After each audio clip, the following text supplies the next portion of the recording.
In this video, we're going to discuss quite a more popular phenomena in recent years is around quiet cracking, where workers are breaking down under the pressure of low pay, high stress, zero progress in their career. And if you're dealing with this in your career, I have something that can help you, right? I've been working with my clients to focus on freedom throughout their career, to focus on power, pay, and freedom. If you're a freedom focused man, you want to have a less stress, you want to have higher pay, you want to have more progress in your career, and look through all the different alternatives, whether it's climbing the career ladder, having some side income, working on a side hustle, working multiple jobs. The system kind of wants you to crack, and that's why you need to be able to look for exit ramps off of that type of situation. And with my coaching, I try to help you provide a clear escape plan so you don't end up getting lost. You can find new opportunities, promotions, long-term job stability. So if you want, schedule a call right now and I'll really help you deal with these type of scenarios, right? Because what ends up happening, as we're going to go through this example here, is that society's kind of collapsing fast. You saw how quickly society's going from quiet quitting and the Great Resignation, where people had a lot of leverage and they were quitting their jobs, to now people are in jobs that they hate and they're cracking. Quiet cracking is all about putting up with too much pressure at work, and then employees start cracking up. So let's learn a bit more about it here. About quiet cracking. Quiet cracking is quite cracking. Well, we're back again. The media has another groundbreaking workplace illness they've discovered in the wild. As usual with these buzzwords, the problem isn't the company or management. It's you. Instead of calling it textbook burnout like it's been for decades, we're now calling it quiet cracking. It's a new work term making the rounds online. Kick Resume describes it as being a, quote, gradual loss of motivation, productivity, and ultimately happiness at work. A far more concerning crisis. It's basically about feeling a lack of fulfillment at work. And it may be due to some toxic work culture, lack of job satisfaction, workload-related issues, or no potential for growth. It's a slow, emotional unraveling. It is when you start to feel that nothing that you do matters. You don't have to have an outburst. You don't make any kind of scene. You just mentally check out. So before we continue with this video, right, so I wanted to go through this. He mentioned a little comment right there, which was, the comment he mentioned was that, what is the real issue here? Is it the company being difficult with you? Is it the management being difficult with you, or toxic co-workers?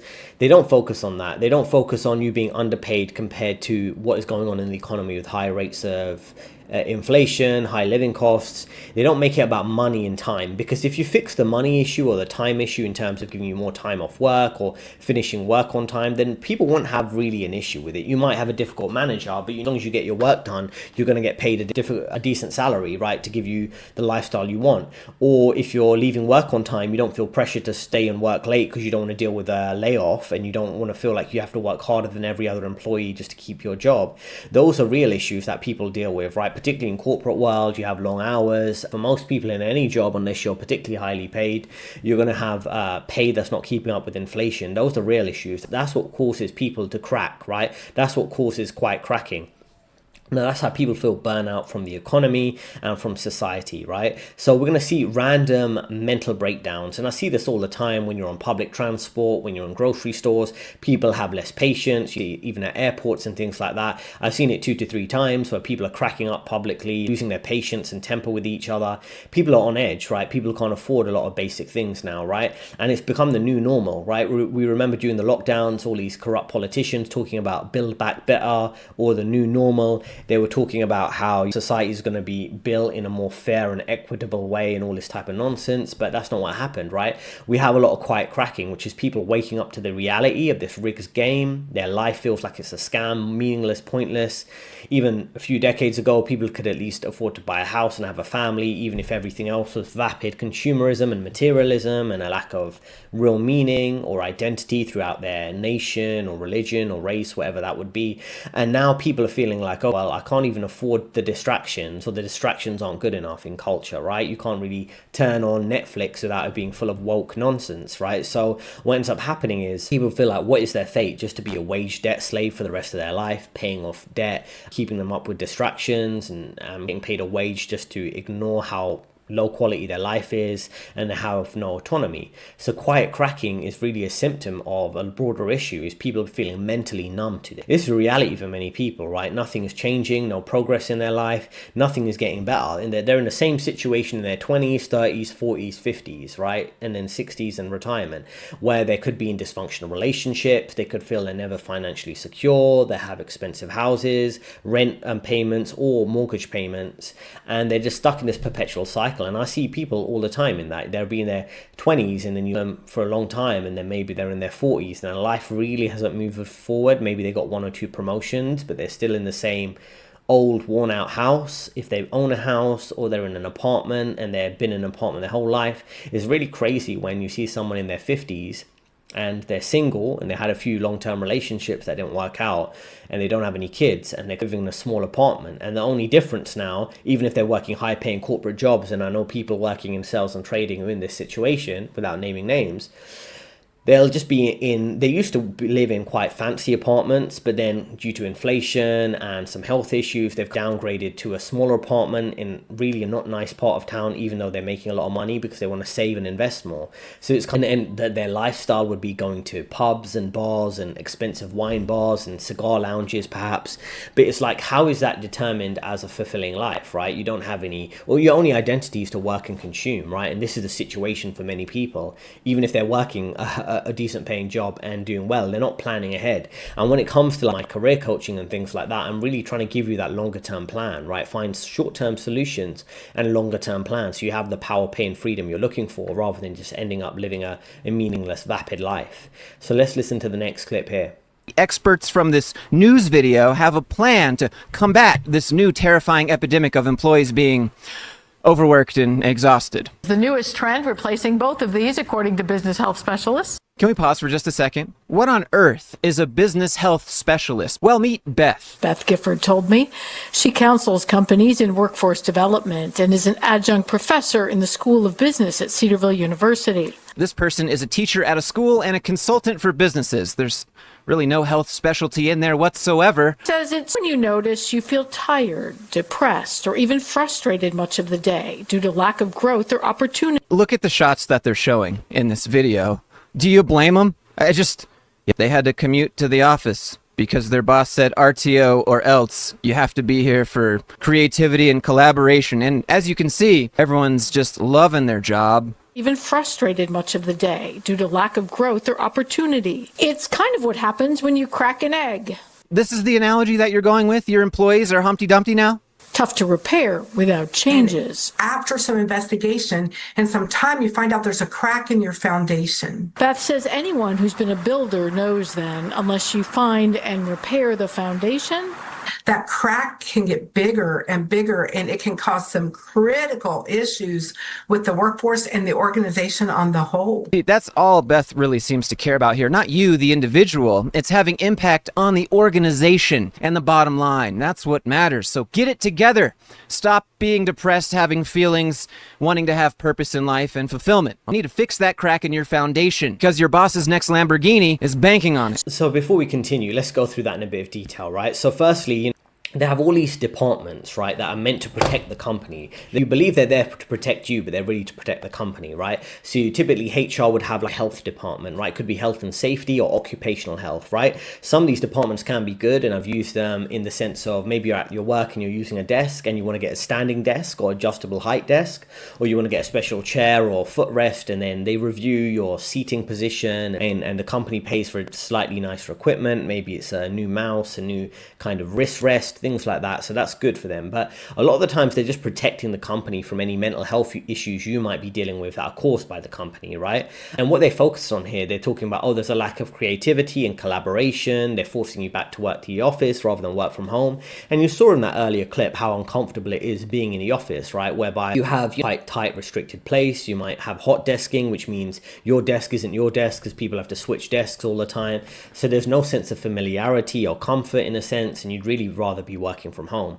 And the whole analogy or the metaphor about the egg getting cracked is in employees going through cracking or mental breakdowns in a sense. It's like you can't uncrack an egg, right? And this is what happens with people once they wake up, and a lot of people did wake up in the last few years where they're like, I don't see the point of this. Why am I working hard? What do I have to gain from this? What is the benefit of working hard in these corporate jobs sometimes, right? And it's gone too far. They can't undo it. It's like when you see something, you can't unsee it. When you see a company's or corporations in general are making your life difficult, you can't unsee it. It's like going through a very dysfunctional relationship. You can't really fix it after a point, and that's how many people feel about their work life now. It's like very dysfunctional. They can't really fix it.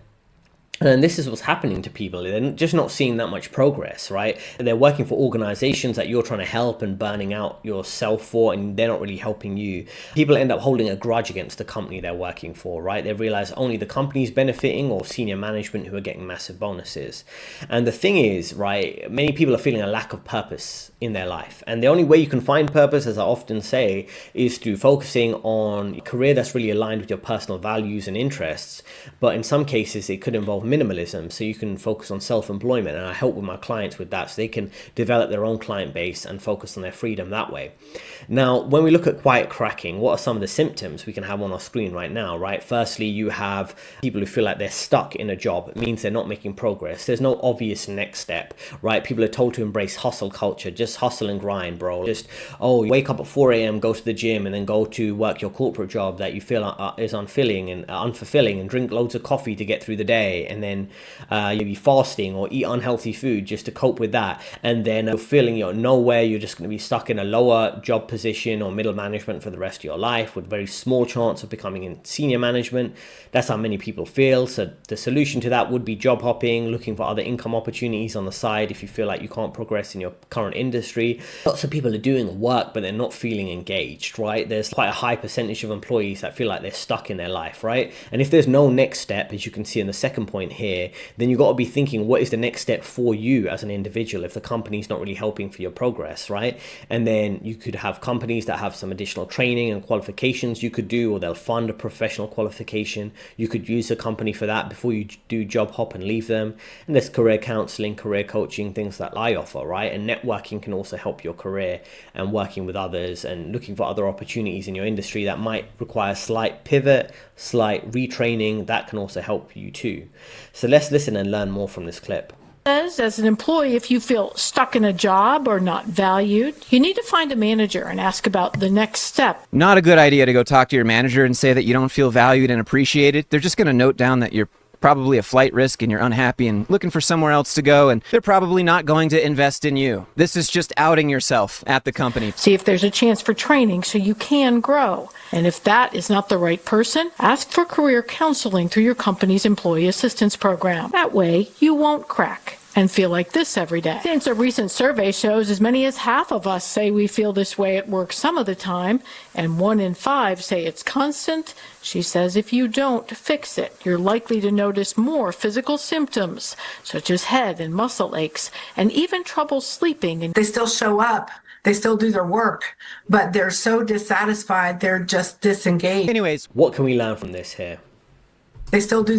Now, the way I'd see it is that what ends up happening is you're dealing with your manager, you're in a very difficult dynamic, because what ends up happening with a lot of these situations is all a manager can do is provide more supportive wording. They're not going to pay you more. They might say, you're really appreciated at this company. We really value the work you're doing. But at the end of the day, they're not going to necessarily pay you more, and they're not going to improve your lifestyle or give you the pay rise you're looking for. That's why job hopping or job searching makes sense. And if you go to your manager and you feel like you're not really progressing, it can be a double-edged sword, as you was mentioning earlier, whereby you might be working hard and trying to progress your career that way, but then what ends up happening is you say, I'm feeling undervalued here. It says they're going to see you as a flight risk, ready to leave. Never make it obvious to a company you're going to leave if you are looking to leave. You just quietly keep your head down, get your work done, so they don't fire you out of a sense of retaliation and resentment that, you're trying to leave the company, we're just going to fire you instead. And the thing is, you also don't want to flag mental health issues at your company unless you're familiar with their sick leave policy. You can leverage the sick leave to essentially put yourself in a position whereby you can get paid by the company for being sick at home, right? Which works in the UK and certain European countries, but I know in the US it's a bit more difficult to get paid sick leave from your employer unless you have paid out a lot of insurance and things like that and get it approved by a doctor. But it's very easy in the UK, for example, to say you're sick and then your company will pay you maybe almost all your salary for several months till you deal with a mental health issue with a mental health therapist. But you don't want to be getting that in a sense, because when you go back to work, they might already found a replacement for you and then lay you off a few weeks later out of retaliation for you taking so much time off that they had to pay for. You could deal with all these type of underhanded tactics. So, or they would be in a position where, oh, you said you're quiet cracking, you said you're dealing with mental health issues related to feeling stressed out about work. They're going to give you less work and less opportunities. They're just going to see you as a low value employee who's going to leave sooner or later. So what should you do if you are quiet cracking? Firstly, you should figure out your next best step, right? When you get promoted, by pushing forward that way, do you need to take a sabbatical from work if you can, some time off work? Do you want to take a sidestep to a different department that's easier or more aligned with what you want to do? Do you want to pivot to another industry? Do you want to focus on training so you can be earning the income you want and the lifestyle you want in a few years? And lifestyle is really a big thing, because when people are quiet cracking, it could be due to the long commute to work that is putting them under a lot of stress. It could be the personalities they're dealing with at work. Maybe you're more of an introvert and you have to deal with extroverts at your workplace, which can make your life quite difficult. And the other thing is pay attention to body signs, right? Which means that if you're dealing with daily migraines, you're feeling low energy, you're feeling lethargic, you don't really want to move and go to work, and I've been there before, it's normally a sign that this job isn't right for you. Your personality isn't gelling well with this particular company. You should pay attention to those signs rather than just ignore them and think, oh, I'm working for a big name company, I'll just stay there forever even if I feel like trash. Now, if we go through some of the little comments we have here, you'll be able to learn a bit more. Paul Stantham says, we don't pay people what they're worth and we treat them like garbage. Why aren't they working harder? That's the reality of many people who are working these jobs that they're not feeling happy in, and they come up with a buzzword, quiet cracking, and the truth is you're not getting paid enough to do the job. Winterescent says, rebranding burnouts to sound less bad, typical corporate BS. And that's the thing. Many people are feeling burnt out, but you can't call it burnout, right? You have to just rebrand it as something else so media and corporations can act like you're not being overworked and underpaid. Dr. Snow is saying, talk to your manager, famous last words. You don't want to flag too many issues you're dealing with at work to your manager. You can maybe discuss it in a very broad sense without sounding like you're complaining and whinging. But if there's no resolution there, you should just look to find another job, or maybe you want to take a brief career break before you look for your next job. And then we got this last comment here that says, just another way to label employees as fireable, right? So you don't want to flag too many issues. If you're unhappy at a company, just look for your next opportunity, quiet quit in terms of doing less work until you maybe get a massive layoff package or find your next job. There's different ways of looking at this. And the last point I want to make here is that the phrase on your screen right now, society's cracking up, but Sigma males are not. Now, if you can basically understand that mainstream culture is collapsing under the weight of weak leadership by politics, socially, economic instability, lots of social chaos. But if you're self-reliant, right, if you're more of the Sigma male archetype, right, and you can focus on your success, you can operate like a samurai, like I mentioned in many of my videos, right? You can focus on being an independent archetype and detach from the madness you see around you. You can really build a situation where you're not dependent on this fragile system of corporations and governments or social approval. You can really focus on your independence, your discipline, your resilience, and you cannot be shaken by the wider society factors, right? This will allow you to build real strength in a society that's trying to break you down. And that comes back to my coaching, right? Do you want freedom? Do you want higher power? Do you want more pay? Do you want to have more freedom from a lot of these rigid systems that are trying to hold you down? And that's what I teach throughout my career coaching. Is deeper than just how to find your next job. It covers a lot of life planning and lifestyle design, and that's what I really try and help you with. So let me know in the comments, how do you feel about this term, quiet cracking? Is it something you feel like you're dealing with? And I look forward to seeing you in the next video. 2 recommended videos on your screen right now.